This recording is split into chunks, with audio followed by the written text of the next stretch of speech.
Soy Gisela Rosenthal y te doy la bienvenida a un nuevo episodio de Modo Positivo. Hay una frase que me encanta que dice que las personas podemos cambiar nuestra vida cambiando nuestras actitudes mentales. Y esta frase tiene como eje el propósito de este podcast, que es que pueda llevarte herramientas para tu gestión mental y emocional para poder vivir una vida positiva, una vida de plenitud, sabiendo que las emociones y los pensamientos siempre juegan en el mismo equipo. Este episodio es especial porque vamos a volver a hacer una entrevista, así como hicimos en el episodio 100, sobre una historia de resiliencia, una historia de transformación. Y es una historia súper especial y creo que te va a llegar al alma y al corazón porque es la historia de alguien que hoy tiene 20 años, pero que le sucedió algo cuando tenía 13 entrando a su adolescencia. Una historia, una experiencia que fue difícil, sorpresiva, disruptiva y que en lugar de congelarle la vida, lo que hizo fue poder descubrir una fuerza interior que creo que no era ni consciente que tenía dentro de ella. Por eso me parece que la historia de Eli, que ahora la voy a presentar, nos enseña un montón. Primero porque a la edad de 13 años creemos que la vida es eterna, creemos que somos inmortales y obviamente que las mejores experiencias de nuestra vida pasan en esa edad. Y cuando la vida nos presenta una situación que no estábamos esperando, ¿qué es lo que nos sucede? Así que con ustedes, acá está Eli Matchtey. Hola. ¿Cómo estás? ¿Todo bien? Todo muy bien, Baruch Hashem. Bueno, gracias por invitarme a contar mi historia. Por favor, un placer que estés acá y estoy súper contenta porque me parece que podés inspirarnos y podés enseñarnos un montón, porque como digo, Eli tiene 20, pero tiene una sabiduría de 45 y ahora van a escuchar ustedes por qué. Así que contanos un poco quién sos y qué te trae acá. Bueno, me llamo Eli Matchtey. Hoy en día tengo 20 años, como dijiste. Mi historia empezó cuando tenía 13 y estaba empezando primer año del secundario en una nueva escuela. Hice un cambio y nada, muy ilusionada con las nuevas amigas, el acostumbrarse a esa nueva rutina que lleva el secundario. Y cuando un día me entré a la guardia por una pelotita en el cuello, que terminó siendo después días de internación y un diagnóstico de cáncer, linfoma Hodgkin, el cual tenía que ser tratado con 6 ciclos de quimioterapia. Eran un largo camino para poder recuperarme, pero obviamente todo te cae como un balde de agua fría, algo inesperado. El salir de esa rutina de lo que siempre hacía, de ir al colegio, estar con mis amigas, fue un gran cambio en pensar, bueno, ahora ya no depende todo de lo que quiero, lo que me gusta hacer o lo que no, sino con poner toda la energía en recuperarme y sanarme y en el tratamiento. Ok. A ver, vamos al principio. Cuando vos te levantaste y sentiste como esa pelotita, fuiste a la guardia, ¿qué sucedieron en esas primeras horas o quizás en esos primeros días? ¿Qué te pasó a vos en la cabeza de una nena de 13? Que es muy distinto en la cabeza de un adulto. Sí. Bueno, primero yo me levanté un sábado a la mañana, como que con el cuello inflamado, y le dije a mis papás que me parecía raro. Ahí fue como que el primer inicio de todo. Bueno, terminamos Shabbat y le consultaron a la pediatra qué era, qué podía hacer, qué hacer, y la pediatra dijo, no me gusta cómo se ve, en el domingo, en el transcurso del día, cuando puedan, vayan a una guardia a hacerte ver. Así fue como llegué el domingo a la tarde a la guardia. Bueno, entre que te atienden, te mira un médico, el otro, me hicieron algunos estudios, ecografía, y no podían ver qué era. Primero hablaron de una malformación genética, una cosa así, como que no, hasta que hubo algo que no les gustó, entonces me hicieron una resonancia, y para esa hora ya era tarde, entonces me dejaron internada, y ahí siguió como una serie de estudios, hasta que al día siguiente me dijeron, bueno, como que tenés que entrar al quirófano a hacerte una biopsia para ver más en profundidad qué es, porque hay algo que no les gusta. Y ya para ese momento era como que mi vida se derrumbó, es lunes, yo tengo que estar en el colegio, ¿qué hago acá? de la noche a la mañana entrando a un quirófano, una biopsia, palabras, términos, cosas que no entendía, que quizás hoy me suenan más familiares porque las fui entendiendo con el tiempo. Y bueno, como que después de la biopsia había más o menos como que algo que se sabía, pero había que esperar 15 días hasta que me dieran los resultados finales. Y en todo ese tiempo y transcurso fue como que, bueno, entender y entenderlo, o sea, en profundidad, no solo como que, bueno, te dicen algo, lo entiendo, pero ahí queda. Nada, que mi vida iba a cambiar en el sentido de que tenía que enfocarme en mi recuperación, en sanarme, en curarme. Y era un gran cambio porque yo siempre fui muy estructurada, muy ordenada, que no, secundaria no podía faltar, nuevo colegio encima, que las materias, que las amigas, era como que estaba saliendo completamente de mi rutina, cosa que no me gustaba y no me hacía sentir cómoda, como que me sentía que me estaba perdiendo de algo, hasta que con el tiempo fui alivianando eso y entendiendo que ya no era lo principal. ¿En qué momento específicamente te cayó la fecha y dijiste: mi vida está cambiando, mi vida cambió, ya realmente no es lo de antes? ¿Cuándo fue que tuviste como esa conciencia?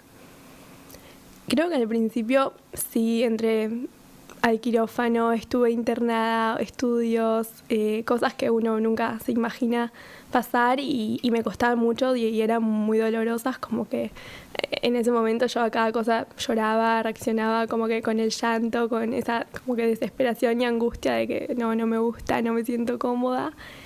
Pero creo que no fue hasta que volví a mi casa después de la primera internación, de la primera sesión de quimio, que me sentía tan mal físicamente, anímicamente, había estado en medio, o sea, me había quedado la noche ahí internada, encima como que la primera, para el cuerpo todo es nuevo y tenía como que efectos secundarios muy agresivos, que me sentía como ese agotamiento de no tener fuerzas para seguir, y me acuerdo que me fui a acostar apenas llegué, y pensando que bueno, me iba a levantar y me iba a sentir mejor, ya está, como que iba a pasar. Y no, me levanté así, seguía sintiéndome mal, y le dije a mis papás como que no quería seguir con el tratamiento, con esto que me hacía tan mal, que como que me hacía sufrir. Y creo que ahí fue en ese momento cuando caí verdaderamente en dónde estaba, o sea, cuál era mi situación y qué es lo que estaba pasando. Como que ese momento fue cuando verdaderamente me cayó la moneda, como se dice, en que bueno, o sea, tenía que un camino de recuperación y tenía que afrontarlo. ¿Cómo te enteraste de tu diagnóstico? ¿Quién te lo dijo y de qué manera te lo dijo? Siempre intento acordarme y no sé si quizás como que la memoria selectiva borró ese recuerdo. No me acuerdo detalladamente las palabras o cuál fue el diagnóstico que me dijeron, pero yo en mi interior, en mi inconsciente, ya sabía como que era cáncer y como que no necesitaba más detalles para que me lo digan, ya lo tenía bastante claro. Pero fue después de la primera internación, que fue cuando me dieron el diagnóstico y la biopsia, todo, que estuve 3-4 días internada. Cuando salimos en el auto camino a mi casa, mis papás me contaron, habían tenido una reunión con los médicos y todo, que tenía como esa pelotita, como lo llamaban, que no era buena, que no tenía que estar ahí en mi cuerpo y que teníamos que sacarla, y que para eso iban a ser meses de lucha, del tratamiento, que después se iba a definir mejor cuál seguir, pero en sí fue como esto, mis papás en el auto, contándome, me acuerdo que, o sea, los tres como que llorando y esa sensación de que yo los escuchaba y lloraba y era como que no entiendo, no es verdad, o sea, en qué película de terror me metí, pasen el capítulo, no soy yo. Y bueno, más que nada cuando llegué a mi casa también contarle a mis hermanos eso de que ellos eran más chiquitos también porque son menores que yo, como que entender que esa pelotita no estaba en su lugar adecuado y había que sacarla. ¿Cuál fue tu mayor miedo en ese momento? Creo que el miedo a lo desconocido, como a decir, nunca en mi vida quizás había escuchado la palabra cáncer o enfermedad o esas cosas que siendo chica o una niña no escuchás y no estás familiarizada. Pero en sí mis miedos de adolescente era eso, de perder el año, de perder experiencias con amigas, de perder mi rutina. Y después, creo que de la primera internación de quimio, entendí que mi miedo era, bueno, a todos los efectos secundarios, a lo que podía pasar, si me curaba, si no me curaba, esas preguntas que te van surgiendo y que vos decís, no sé, no tengo la respuesta y quizás nadie la tiene para darme, pero son como miedos internos que uno se va guardando y dice, y me curaré, tipo, saldré de todo esto, volveré al colegio con mis amigas, no volveré, podré seguir en segundo año cuando vuelva o voy a tener que repetir primero, como esas dos partes de miedos, de uno, por un lado el pensamiento de una nina y por el otro el decir, no, estoy pasando por una situación difícil, como que mis miedos son otros. Como que empezaste a ser más consciente de lo que te estaba pasando. ¿Y cómo manejaste esa incertidumbre?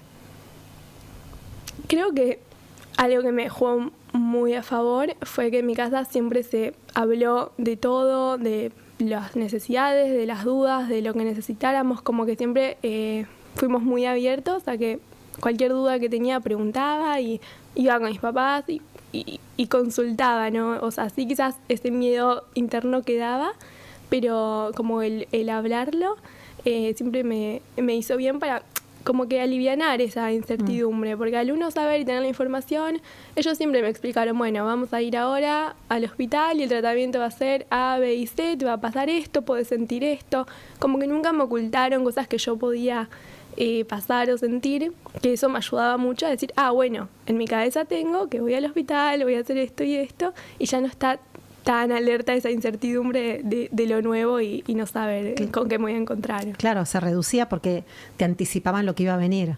Sí. Ok. ¿Y cuáles eran los pensamientos que se te iban cruzando por tu cabeza? Digamos, en todo ese proceso, ¿sí? Desde que supiste lo que tenías y fuiste avanzando en todo el tratamiento. ¿Eran los mismos pensamientos? ¿Iban cambiando los pensamientos a medida que ibas avanzando en el tratamiento? Si había algún pensamiento recurrente durante todo ese año. Creo que fueron cambiando, como que empezó siendo más, por llamarlo negativo o más desalentador, como que esos sentimientos de preocupación, de mucha angustia, de miedo o de, por llamarlo enojo, pero no un enojo contra algo o alguien, sino decir, ¿por qué él? ¿Por qué a mí? ¿Por qué ahora? ¿Por qué en este momento de mi vida? Y con el tiempo, además de que los resultados iban siendo buenos y que la quimio iba dando efecto y como que todo se iba como alineando, habíamos encontrado el lugar indicado para hacerlo y los médicos o esos ángeles que van saliendo en el camino, es como que esos sentimientos y pensamientos se fueron transformando en algo más positivo, en fuerzas, en como que esa voluntad para seguir adelante. Y siempre como que esa esperanza de que sí, que iba a haber una luz al final del camino y como que iba a poder salir de eso, pero siempre estaba como que ese pensamiento de decir, podré, no podré. Hay momentos oscuros que sí, por más que vienen y te dicen de afuera, hay luz, al final sí, todo se sale, vos no lo ves y decís, no me lo digas, o sea, no entendés por lo que estoy pasando, no entendés en el pozo oscuro en el que estoy, no hay salida, yo no lo veo. Pero hoy, viendo para atrás, puedo ver que sí, que hay salida y que me sirvió mucho toda esa fortaleza y todo lo que pude adquirir de esos momentos oscuros. Vos recién hablaste que aparecieron como ángeles ahí en tu camino. ¿Quiénes fueron esos ángeles que fueron apareciendo? Quizás milagrosamente. La verdad es que yo los tomaba así, como ángeles que aparecían y hacían mejor mi tratamiento, mi camino, como que me ayudaban a avanzar. El ángel, siento que mi ángel principal es el oncólogo Cristian, que desde un primer momento nos acompañó a mí como a mi familia, siempre nos contuvo, fue como que muy sincero en todo, no es que ocultaba información o no, y siempre supo cómo tratar conmigo de una manera como con sensibilidad que a veces no todos los médicos lo tienen, y hasta el día de hoy que sigo yendo a verlo cada tanto, es como que es él, es Cristian. También otro ángel fue Nurit, mi psicóloga, que apareció como por el contacto de una amiga que me lo pasaron y desde el primer día que la vi tuvimos como ese vínculo de que sentía que me entendía, que podría hablar libremente con ella. Me acuerdo que fui con mis papás la primer consulta, así como a conocerla.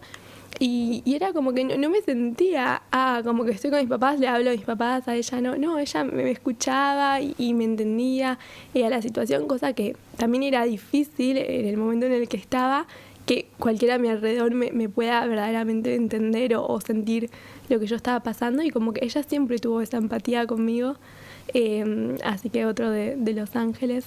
Así como también cada doctor, enfermero del hospital, siempre fueron esos ángeles que aparecían cuando había alguna situación difícil. ¿Cuál fue el rol puntualmente de Nurit? Porque, digamos, se estudia mucho y hay muchas investigaciones que cuando una persona atraviesa una enfermedad, la parte emocional juega un papel fundamental en lo que es la recuperación. Y obviamente en tu caso fue clave. Hiciste mucho trabajo vos para poder conectarte con esa fuerza, para poder desarrollar recursos emocionales que quizás no los tenías también por la edad que tenías. Entonces, ¿qué es lo que puntualmente vos aprendiste de Nurit o en qué te acompañó Nurit para vos poder ir llevando esta experiencia de una manera mejor o quizás más fuerte? Creo que toda enfermedad o todo camino hacia una curación del cuerpo, también se necesita una sanación del alma, porque es un reflejo.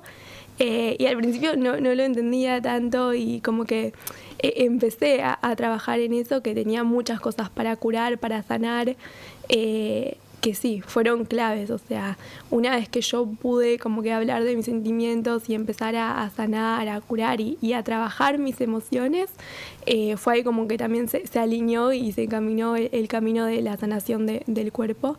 Y me parece súper importante en cualquier caso o enfermedad tener esos dos acompañamientos, porque siento que un médico y sí, hacer todo el tratamiento a rajatabla y todo como te dicen, pero tu alma no está sana o hay algo que no sanaste, como que no se complementan, se necesita de los dos lados. Y Nurit me ayudó mucho en eso, en el transcurso también de la aceptación y de todo lo que tenía por vivir en el tratamiento, pero sino también como que hablar y sanar, curar esas cosas quizás del pasado o que uno a veces carga. Y sí, con la edad que tenía, pero como niña, el inconsciente lo tenía adentro y no lo había curado del todo. Mucho se habla de poder sanar, digamos, las emociones, ¿sí? De hecho, se habla mucho, digamos, de esta palabra. Cuando vos hablas de sanar, ¿a qué te referís específicamente? Digo, para que el que escucha entienda. Dice, bueno, ¿cómo hago para sanar una emoción? ¿O qué es sanar? O sea, ¿qué fue para vos sanar una emoción? En el primer encuentro, así por decirlo, que tuve con sanar mis emociones y cosas que habían sucedido en el pasado, como que más en mi infancia, fue en una sesión de bioneuroemoción que a través de quizás un ejemplo o no sé, un vaso con la mitad lleno de agua, pude entender que si yo a ese vaso por la mitad de agua le quiero agregar jugo, no va a quedar rico, o sea, no voy a poder después tomarlo, tengo intomable. Si yo tiro todo el agua y lo saco y le pongo el jugo, puedo tomar el jugo. Y como que entendí que para yo poder, o sea, llenar mi vaso de jugo de lo bueno de lo que yo quería tomar, tenía que sacar todo ese agua, por decirlo fea o podrida, que tenía dentro mío, que no me hacía bien, que no era algo que necesitaba guardarme, como el rencor o ese enojo, o esos sentimientos que quizás en un punto están buenos, pero cuando uno necesita como liberarse de ellos, no cargarlos para siempre porque no hacen bien. Y siento que el sanar, para mí, no sé qué es lo que es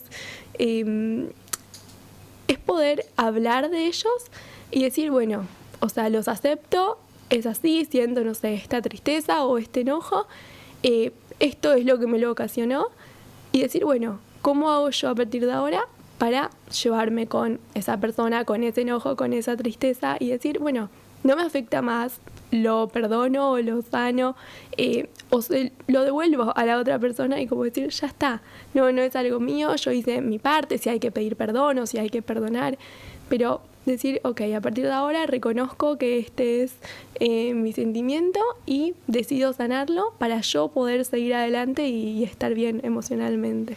Esto está buenísimo porque de hecho se habla mucho en todo lo que es la inteligencia emocional y la gestión emocional, que la clave es poder procesar y poder hablar de eso que nos pasa. Justamente el habla y poder elaborar eso que sentimos es parte, digamos, del trabajo de la inteligencia emocional, porque sentimos, pensamos acerca de esa emoción para luego actuar.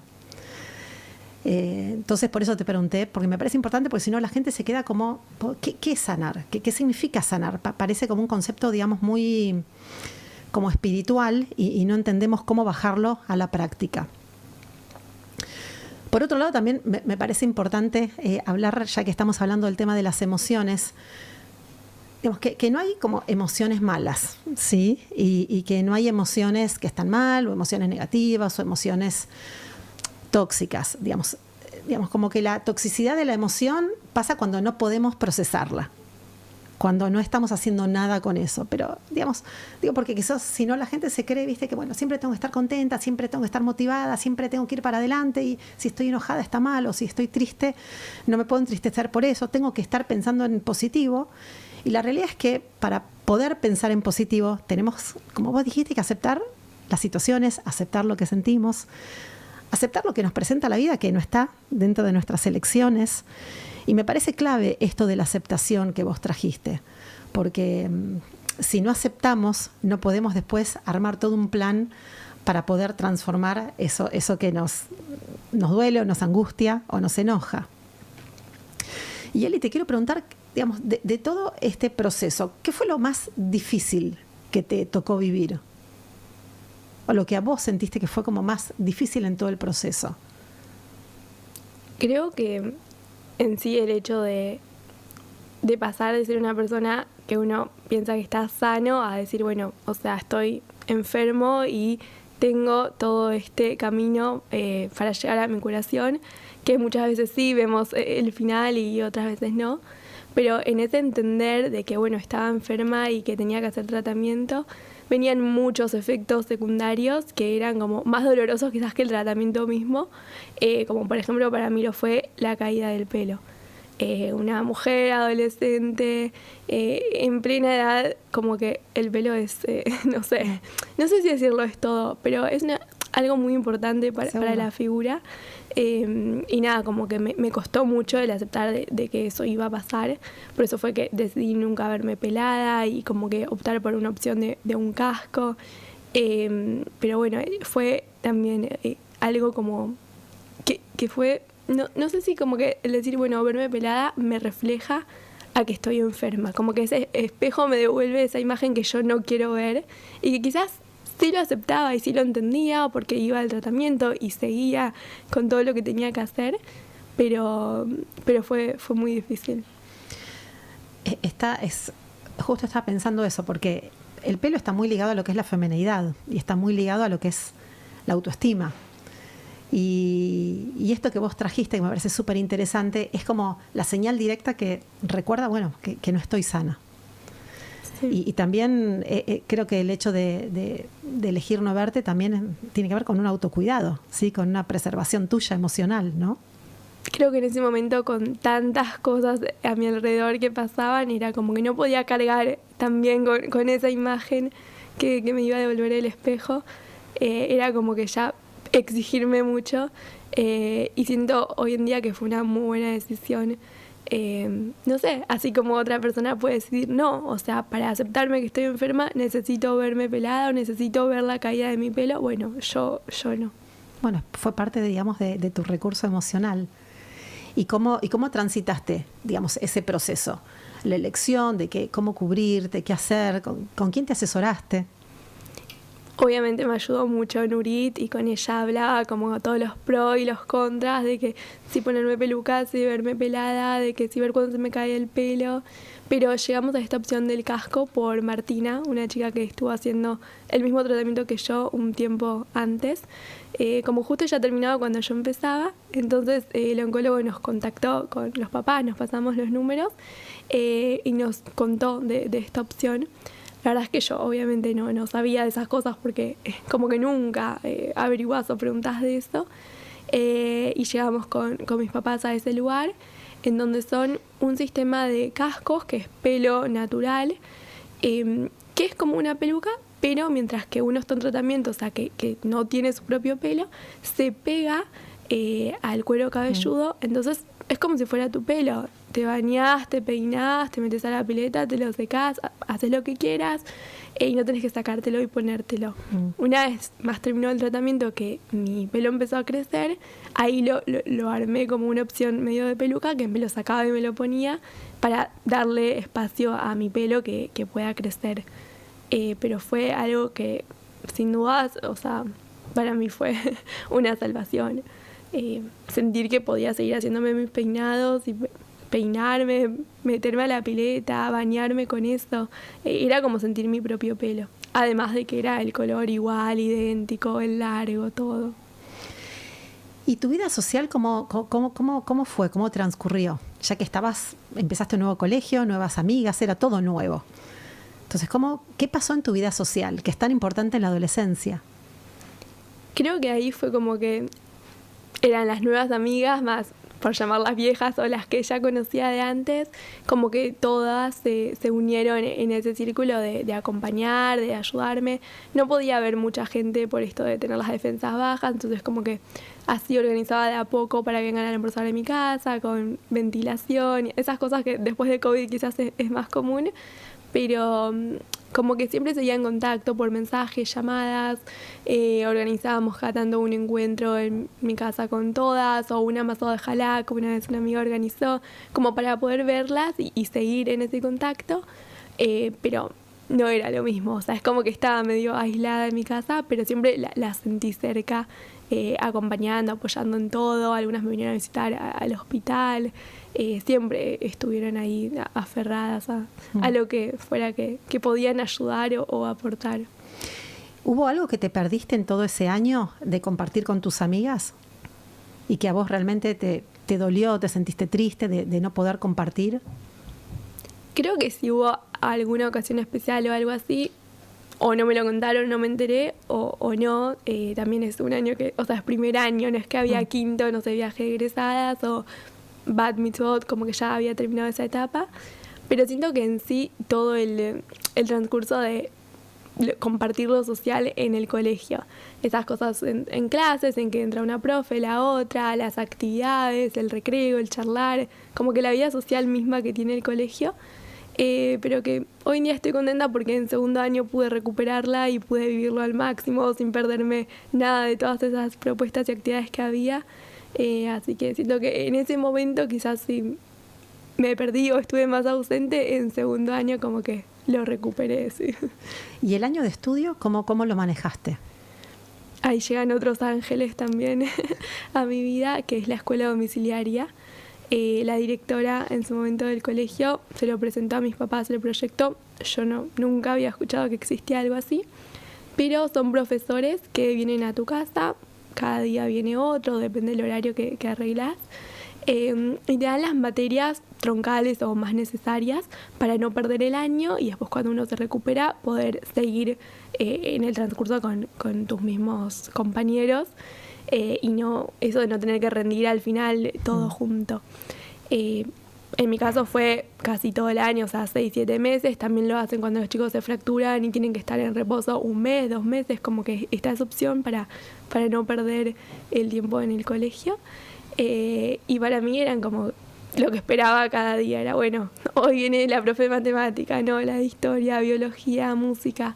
Me hacían salir un rato de toda esa situación y de todo el tiempo estar pensando en el tratamiento y lo que estaba viviendo, y me gustaba porque era 1 a 1, o sea, con los profesores, avanzaba mucho más rápido que en el colegio. Después el profe de música traía el órgano, entonces me enseñó a tocar el órgano y me hacía las canciones que a mí me gustaban. Y eso también me ayudó mucho a poder sanar y curar toda esa parte emocional y mental en mi tratamiento, como que fue fundamental. Eso te iba a preguntar, ¿qué otras actividades a vos te ayudaron también a poder atravesar este proceso? Que trajiste la música. ¿Hubo alguna otra actividad? Quizás puede ser algo artístico, que lo artístico por lo general es como muy terapéutico. Sí. En ese momento me puse mucho a escribir, quizás más como un diario, pero me gustaba como escribir canciones, armar melodías y así. También tenía mucho tiempo libre y descubrí que me gustaba eso de escribir, cosa que antes no lo tenía incorporado. Pero una profe de arte que había tenido en la primaria, así extra del colegio, se ofreció venir todos los domingos a mi casa para pintar un cuadro, lo que yo quisiera, que yo eligiera. Y así fue como cada domingo vino y me dedicó su tiempo, su amor, y juntas fuimos haciendo un cuadro que lo dibujamos, lo pintamos, todo. Hoy está en mi casa, ahí en el living. Pero siento que todo ese proceso del arte me ayudó a curarme y a poder como que también irme un ratito de todos esos pensamientos del tratamiento. ¿Y ese cuadro ya terminado, que lo terminaste ya hace 7 años? Sí, 7 años. Un poquito menos. Un poquito menos. ¿Qué te refleja cuando lo ves? Está ahí colgado en tu casa. No sé si en tu habitación, ¿dónde lo tenés colgado? Está en el living, en el comedor de casa.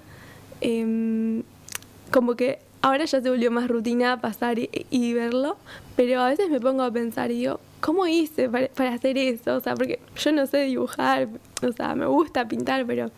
Y digo, wow, cómo en ese tiempo pude aprovechar y hacer algo así lindo. Y también lo miro y digo, wow, significa como que todo mi proceso acompañado en el tratamiento fue el cuadro, como que iba avanzando de a poquito. Y veo las fotos de cada clase, como que primero tenía solo, porque es una vela de Shabbat con una copa de Kiddush y la jalá. Y como, bueno, primero era solo la copa, después fue con una vela, después las 2 velas, después la jalá.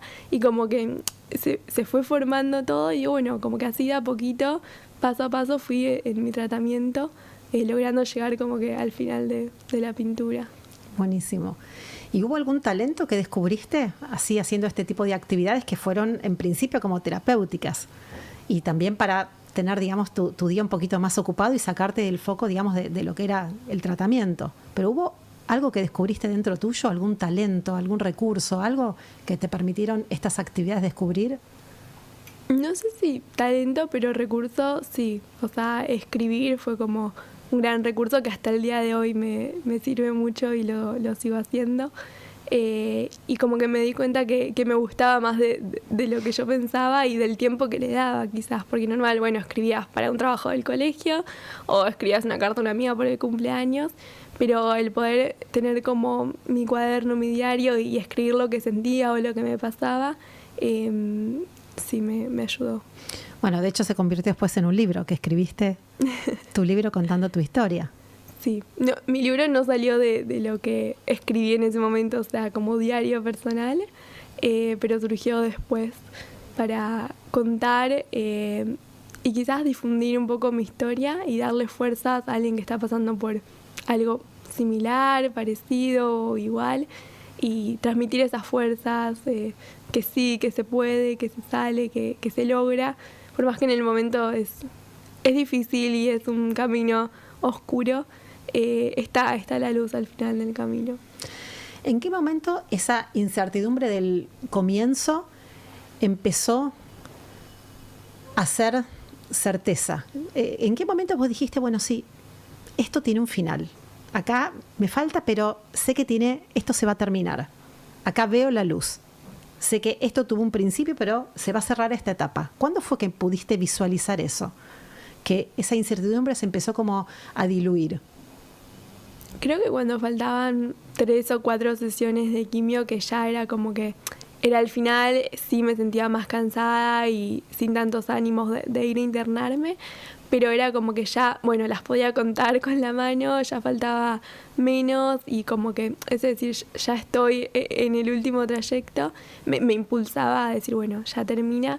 a su vez los resultados de los estudios daban bien, entonces como que era también otro incentivo para seguir adelante, y siempre como que la familia apoyando y acompañando, era bueno como que si todos de afuera me dicen que ya está, que falta poco, que termina, es como que bueno, ahí empecé a ver que había un final y que ya visualizaba como esa fecha de decir, bueno, en ese momento voy a estar sana. Y en ese último trayecto que vos ya estabas como más motivada, más contenta, ya veías un final, ¿hubo algún momento que dijiste, no, de vuelta, perdí la esperanza, me volví a caer, de vuelta, no veo salida?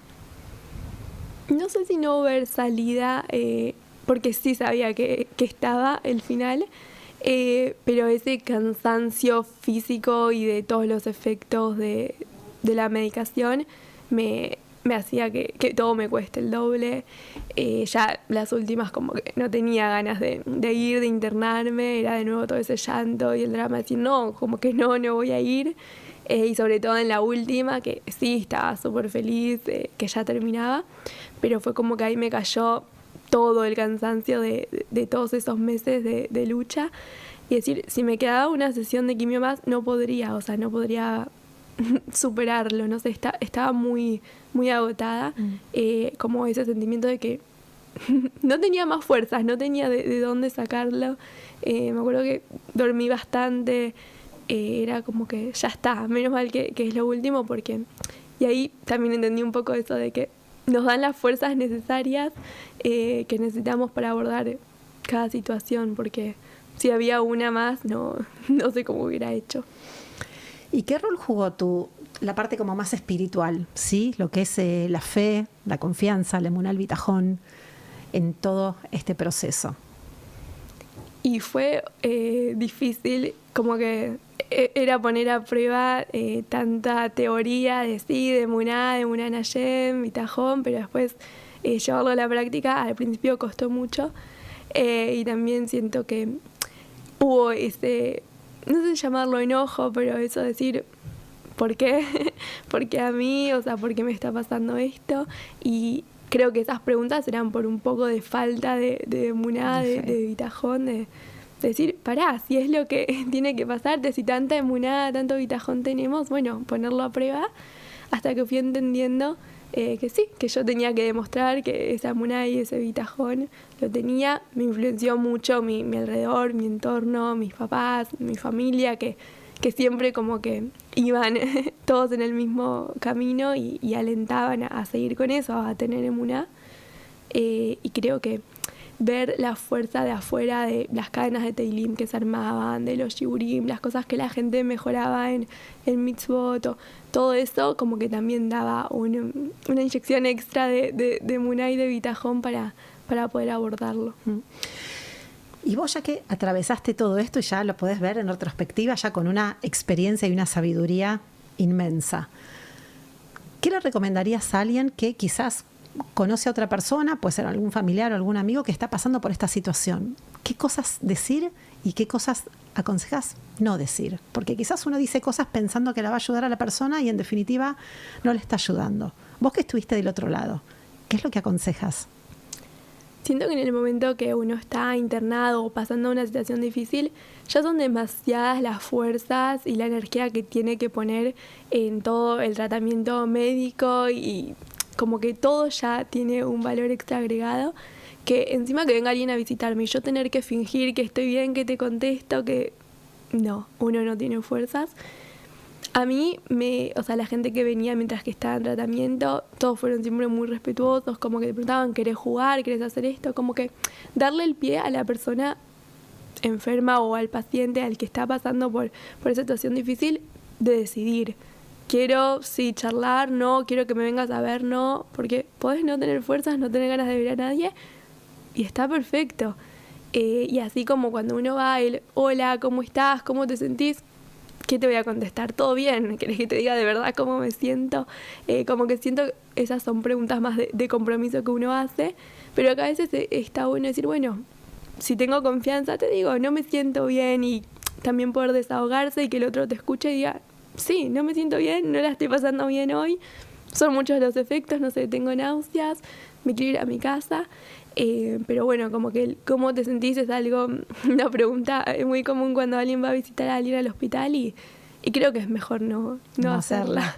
O a mí, no sé, era como que, sí, te contesto bien si querés, pero de verdad no sé si estoy bien, porque no creo que nadie en esa situación se sienta bien. ¿Y quién es la persona que vos sentías que te entendía más o que te sentías más como comprendida? Y mis papás estaban al lado mío todo el tiempo. Era como que me pinchaban a mí, pero le pinchaban a ellos porque estaban tan cerca que siempre, en todo momento, como que me entendían, me acompañaban, me sostenían. Quizás podía hablar, o sea, abrirme y hablar más de estas cosas y sentir que me entendía completamente con Martina, porque como que había pasado una situación similar. Pero sin dudas mis papás estaban ahí siempre. En primera fila. Sí. Ok. ¿Quién eras antes? ¿Quién era Eli a los 13 y quién es Eli ahora? Siento que Eli a los 13 era obviamente una nena, una adolescente con muchas ilusiones, con una visión de la vida muy diferente a la que tuve después de terminar el tratamiento. Quizás ya a los 14 como que ya tenía otra madurez o otra visión que me pasó cuando volví en segundo año, decir, no, porque a mí me daba importancia esto y a mis amigas otra cosa, y era como que bueno, estaba, o sea, no sé si en otra sintonía, pero había vivido mucho y me había enseñado que las cosas que verdaderamente importaban y valoraban eran otras, pero que todo lo que vivía antes y esas ilusiones que tenía, creo que después del tratamiento pude realizarlas y llevarlas a cabo, y la Eli de hoy, de después, ve todo como un aprendizaje, como un crecimiento, como una oportunidad para cambiar un poco, no quién era, pero cómo era, y darme cuenta que las cosas que verdaderamente son importantes a veces son otras y no las que yo pensaba, y cambiar mi forma de ser, de accionar, de qué elegir hacer y dejar de hacer también. Y si tuvieras que decir o que compartir, digamos, la enseñanza que te llevó o que te llevaste vos de esta experiencia. Y creo que como esa fuerza que había que ponerle a todos sin elegir, o sea, era como que hay que hacerlo, vamos.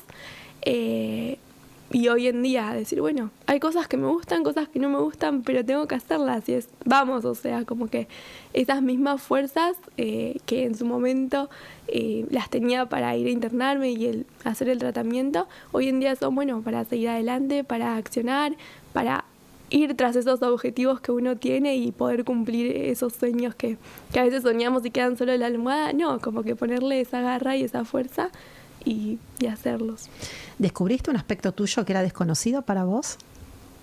Creo que sí. Como que conocí que podía haber otra Eli de la que conocía, y podía ser como una mejor versión, que me gustaba más, que me sentía más cómoda, aunque me costó hacer ese cambio. Más que nada la mente a veces juega en contra, pero sí, como que encontré otra Eli. Y todo este aprendizaje, esta fuerza, este cambio, digamos, en lo que son las escalas de valores que comentaste, ¿cómo lo volcás en tu hoy, en tu día a día hoy? Y creo que intentando ayudar en cada oportunidad que aparece, o de ir a visitar a alguien si está internado, así mismo como difundir y repartir mi libro a todo el que creo que le puede hacer bien y lo puede necesitar. ¿Querés contar un poco cómo se llama tu libro? Sí, mi libro se llama Algún día dirás, no fue fácil, pero lo logré. Es una frase que me llegó en la mitad del tratamiento, no puedo saber quién, cómo, pero siento que Mina Yamain tenía que llegarme.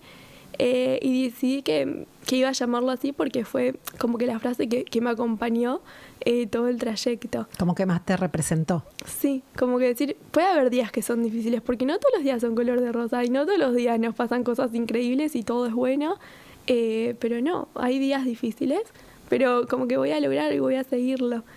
Y nada, bueno, conté un poco de mi historia así personal, de lo que fui pasando.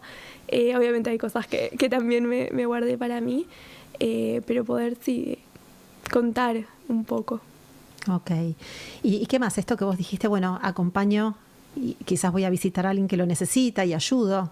¿Cuál es tu manera, digamos, de acompañar y de ayudar? Hoy en día, hace 2 meses y medio más o menos, abrí mi fundación que se llama Abrazos al Alma, para poder como que devolver un poco de lo que tanto recibí. Hoy en día estamos como situados en la asociación Piel, que es una asociación que ya existe, que trabaja con chicos que van ahí y se atienden con los diferentes médicos que necesitan para recuperarse de su tratamiento, no es que quedan internados ni nada, y diferentes voluntarios vamos 2 veces a la semana a jugar con los chicos, a pintar, llevarles un café, té, algo para comer, y poder hacer más ameno ese tiempo que están ahí de espera, tanto los chicos, o sea, los pacientes, como las familias, porque van los papás, a veces van los hermanos, y como que poder brindar un poco de ese amor que tanto recibí. Como más contención emocional y afectiva. Sí. ¿Y estos chicos que están en tratamiento de qué?